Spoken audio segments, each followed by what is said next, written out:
Assalamualaikum warahmatullahi wabarakatuh. Nama saya Nur Atila Syahidah binti Syarifuddin, nombor matrik 1190959 dari Sarjana Muda Sains Fizik Gunaan, Fakulti Sains dan Teknologi.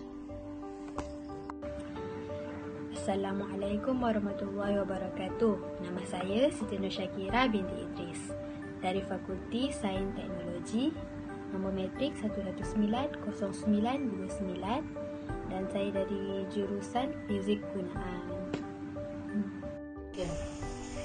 Assalamualaikum warahmatullahi wabarakatuh. Hai, nama saya Nur Atira binti Edi Muhammad dari Fakulti Sains dan Teknologi, nombor matrik 1190928 dalam jurusan Fizik Gunaan. Saya Nurhansha Alia binti Mustafa Azizul 1190957 Fakulti Sains dan Teknologi, jurusan Fizik Gunaan. Hai, Assalamualaikum warahmatullahi wabarakatuh. Saya Nur Humaira binti Muhammad Rozaini, nombor matrik 1190951 dari Fakulti Sains dan Teknologi, jurusan Fizik Gunaan. Assalamualaikum warahmatullahi wabarakatuh. Nama saya Urang binti Muhammad Syahid dari Fakulti Sains dan Teknologi, nombor matrik saya 1190925 dan jurusan saya ialah Fizik Gunaan.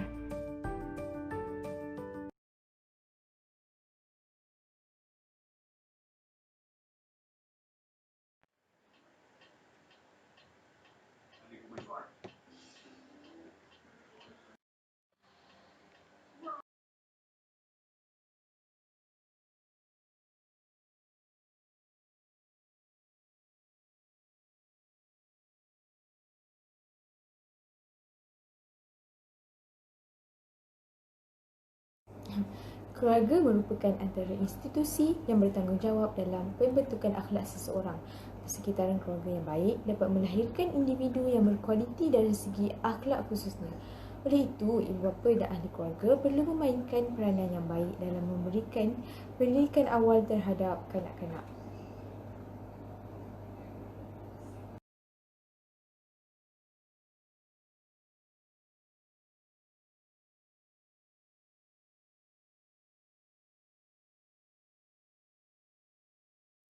Namun, tidak dapat dinafikan cabaran utama dalam menjamin kesejahteraan sesebuah institusi keluarga ialah mendepani era modernisasi yang kian tidak asing lagi dalam masyarakat kita.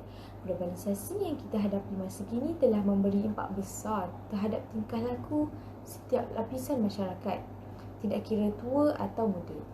Ringkasnya, krisis sistem kekeluargaan yang berlaku dapat dikaitkan dengan modernisasi yang dihadapi dalam masyarakat kerana individu yang sejahtera akan membentuk keluarga yang harmoni.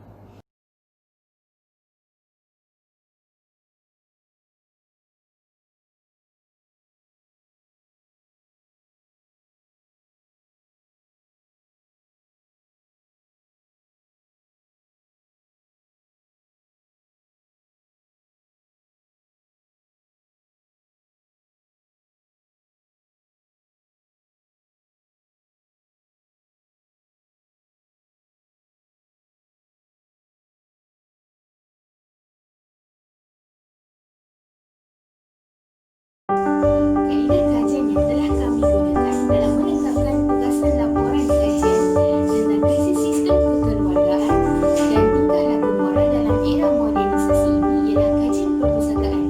Kami telah merujuk pelbagai jurnal, keratan akhbar serta majalah tentang kajian ini di perpustakaan Universiti Sains Islam Malaysia. Selain itu, kami juga telah melayari laman sesama di internet untuk mendapatkan maklumat tambahan tentang kajian ini. Setelah kami mengumpulkan segala maklumat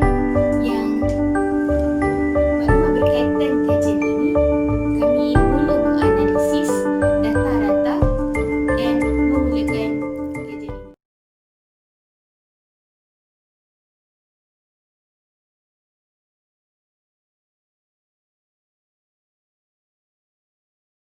Okey, jadi seterusnya saya akan sambung berkenaan kajian literatur bagi krisis sistem kekeluargaan dan tingkah laku moral dalam era modernisasi. Jadi bagi permasalahan ini, kami telah melakukan beberapa kajian perpustakaan dan telah mengambil data dari beberapa jurnal. Jadi secara keseluruhannya, kajian terdahulu dan kajian terkini atau yang kami lakukan memang memfokuskan kepada punca krisis sistem kekeluargaan dan tingkah laku moral dalam era modernisasi itu boleh berlaku. Jadi untuk kajian terdahulu lebih menekankan kepada faktor dalaman seperti kurang ilmu agama atau didikan daripada ibu bapa, manakala untuk kajian terkini lebih memfokuskan kepada faktor luaran seperti masalah sosial, masalah ekonomi dan juga campur tangan daripada pihak ketiga. Dalam kajian ini juga kami dapat mengetahui maksud atau definisi sebenar krisis dan moral. Jadi krisis ini bermaksud keadaan tidak stabil atau tidak tenteram. Krisis juga merujuk kepada kemerosotan akhlak dan membawa pengertian kepada perselisihan fahaman atau pendapat. Manakala moral pula bermaksud tata susila mulia atau adat yang sopan, dan terdapat beberapa perkataan yang mempunyai perkaitan rapat dengan moral seperti nilai, etika dan juga akhlak. Jadi seperti yang saya nyatakan pada awal tadi, kajian terdahulu lebih memfokuskan kepada faktor dalaman dan salah satu contohnya ialah didikan daripada ibu bapa. Dan terdapat satu kajian yang menyatakan bahawa McIver menekankan bahawa hubungan ibu bapa dan anak-anak itu sangat penting untuk proses perkembangan yang sihat. Anak-anak yang tidak mendapat didikan atau kawalan yang secukupnya daripada ibu bapa boleh mendorong mereka kepada masalah sosial. Dan salah satu masalah sosial yang boleh berlaku ialah delinkuensi juvenile, iaitu berpunca daripada ikatan dan kawalan yang lemah daripada ibu bapa. Jadi untuk kajian terkini atau kajian yang kami lakukan sekarang, iaitu lebih memfokuskan kepada faktor luaran dan salah satu contohnya ialah campur tangan pihak ketiga. Jadi untuk krisis sistem kekeluargaan ini, campur tangan pihak ketiga, salah satu contohnya ialah campur tangan daripada keluarga. Campur tangan daripada keluarga ini boleh dibahagikan kepada dua, iaitu campur tangan yang boleh mendatangkan kebaikan kepada rumah tangga atau mendatangkan keburukan atau keruntuhan kepada rumah tangga. Jadi campur tangan keluarga ini boleh berlaku di dalam ahli keluarga atau dari pihak sebelah suami atau pihak daripada sebelah isteri. Jadi salah satu contohnya, mereka boleh menghasut dalam melakukan perkara-perkara yang tidak sepatutnya atau perkara negatif yang boleh mendatangkan krisis kepada sistem kekeluargaan.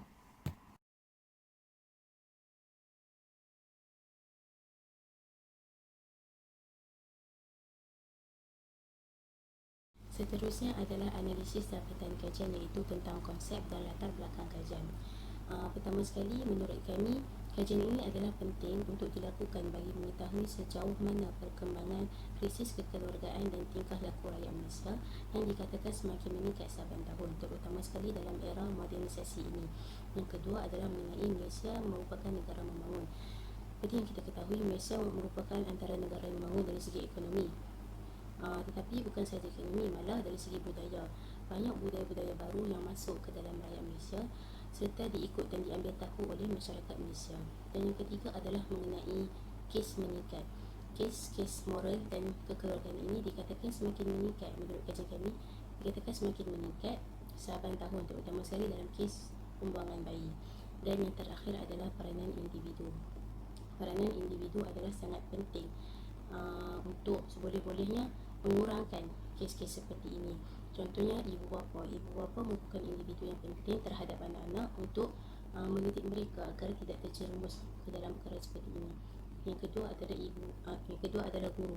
Guru merupakan individu yang bertanggungjawab terhadap anak murid untuk mengajarkan kepada mereka mengenai nilai-nilai murni serta kesan akibat daripada sesuatu perkara yang tidak berfaedah. Dan yang ketiga adalah diri sendiri. Diri sendiri bertanggungjawab terhadap diri sendiri untuk menjaga diri daripada terjerumus ke dalam perkara-perkara seperti itu.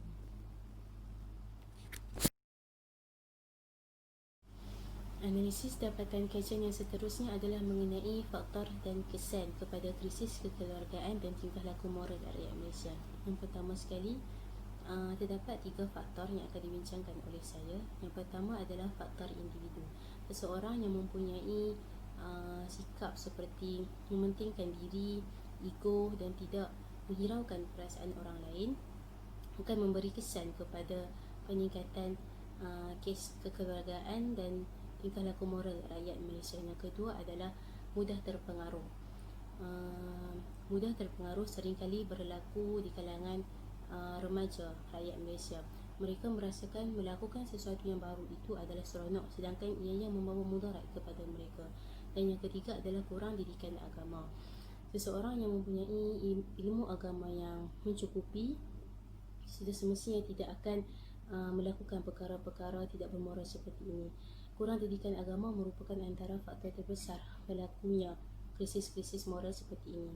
Dan kesan juga ada 3 yang ingin saya fokuskan. Yang pertama adalah kesan terhadap individu. Kesan terhadap individu adalah seseorang itu akan mempunyai masalah emosi, masalah malu untuk berhadapan dengan orang ramai, masalah tiada keyakinan diri. Mereka akan merasakan diri mereka dipinggirkan apabila dipersalahkan dan ditunding jari akibat daripada perbuatan yang mereka lakukan.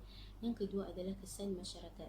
Kesan masyarakat sebagai contoh, bila jiran seseorang itu terlibat dalam kes-kes moral seperti ini, mereka akan menunding jari dan mempersalahkan jiran mereka itu. Oleh itu, ianya akan mewujudkan ketidaksefahaman antara mereka. Yang ketiga adalah kesan kepada negara. Kesan kepada negara sudah semestinya data atau statistik kes-kes moral atau kekeluargaan seperti ini akan meningkat. Jadi negara yang mempunyai kes-kes moral yang meningkat sudah semestinya akan dipandang rendah oleh negara lain. Assalamualaikum warahmatullahi wabarakatuh. Pada kali ini saya akan membincangkan tentang implikasi dan cadangan sistem koalisi kekeluargaan dan tingkah laku moral. Setiap masalah pasti mempunyai implikasinya dan langkah untuk menyelesaikan masalah tersebut. Dengan ini, koalisi sistem kekeluargaan dan tingkah laku moral juga mempunyai implikasinya. Antaranya, apabila seorang ayah atau suami tidak mempunyai kewangan yang mencukupi, dia tidak akan dapat memberikan nafkah kepada keluarganya, isteri dan anak-anak. Ini akan dapat menimbulkan konflik antara suami dan isteri dan menyebabkan anak-anak berada dalam keadaan tekanan. Seterusnya, anak-anak yang tidak mendapat bimbingan agama yang benar akan menyebabkan mereka terlibat dengan gejala-gejala buruk seperti berjudi, meminum arak dan pergaulan bebas. Anak-anak yang duduk di bandar akan lebih terdedah pada perkara ini, terutamanya apabila ketiadaan ibu bapa di rumah. Selain itu, ibu bapa yang tertekan akibat bebanan kerja yang banyak akan mewujudkan keganasan rumah tangga. Keganasan rumah tangga bermaksud perlakuan ganas terhadap mangsa dari segi fizikal, sosial, psikologis serta seksual. Ini kerana ibu bapa melepaskan segala kemarahan dan tekanan mereka kepada anak-anak. Jika masalah ada punca, pasti ada penyelesaian juga. Antara cadangan untuk menghadapi masalah krisis sistem kekeluargaan dan tingkah laku moral ialah ibu bapa perlu menganggap anak-anak mereka seperti kawan supaya anak-anak mereka mudah meluahkan atau menceritakan masalah mereka pada ibu bapa. Di samping itu, anak-anak perlu diajar ilmu adab atau akhlak yang benar supaya mereka mempunyai sifat-sifat yang baik dalam diri. Hal ini memerlukan ibu bapa atau guru untuk memainkan peranan besar dalam mengajar mereka adab sama ada di rumah maupun di sekolah. Akhir sekali, cara rundingan merupakan penyelesaian kepada krisis sistem kekeluargaan. Rundingan memerlukan orang tengah untuk berbicara dengan menasihati atau memberikan cara-cara penyelesaian kepada masalah mangsa. Kesimpulannya, terdapat banyak implikasi dan cadangan terhadap krisis sistem kekeluargaan. Hubungan kekeluargaan yang bahagia sebenarnya datang dari sikap ahli keluarga masing-masing. Ianya memerlukan kerjasama dari setiap individu untuk mewujudkan suasana harmoni dalam kekeluargaan.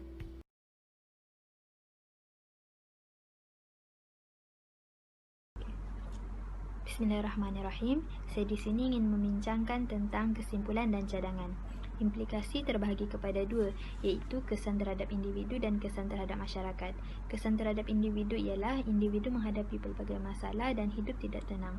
Ini boleh dikatakan sebagai contoh, jika individu tersebut mengalami pelbagai masalah seperti masalah kerja, kewangan dan sebagainya, dan ini ditambah pula dengan masalah sistem kekeluargaan yang berlaku, itu akan menjadi suatu beban yang amat berat untuk dipikul oleh individu tersebut dan itu akan menjadikan hidup dia tidak tenang.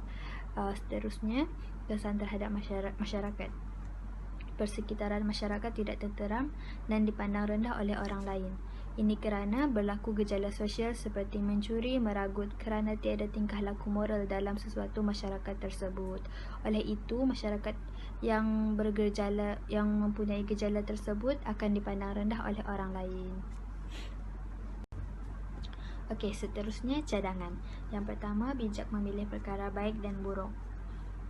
Kita sebagai individu yang bermoral hendaklah memilih perkara baik dan buruk, agar kita dapat persekitaran yang aman dan damai. Yang kedua, membuat keputusan secara berhemah. Ini bermaksud kita hendaklah memikirkan kesan dan akibat jika kita melakukan sesuatu perkara. Yang ketiga, cakna dengan keburukan pemikiran aliran pasca modernisasi. Kita tahu bahawa sekarang nilai-nilai yang dibawa oleh pasca modernisasi telah memberi impak yang besar kepada masyarakat. Oleh itu kita kena cakna dengan keburukan aliran pasca modernisasi. Yang terakhir, mengambil langkah berjaga-jaga untuk menjauhkan diri dari tingkah laku yang tidak bermoral. Sebagai contoh, kita hendaklah menghindari perkara tersebut ataupun kita hendaklah menghindari perkara tersebut dan mengatasi perkara tersebut daripada berlaku. Sekian, terima kasih.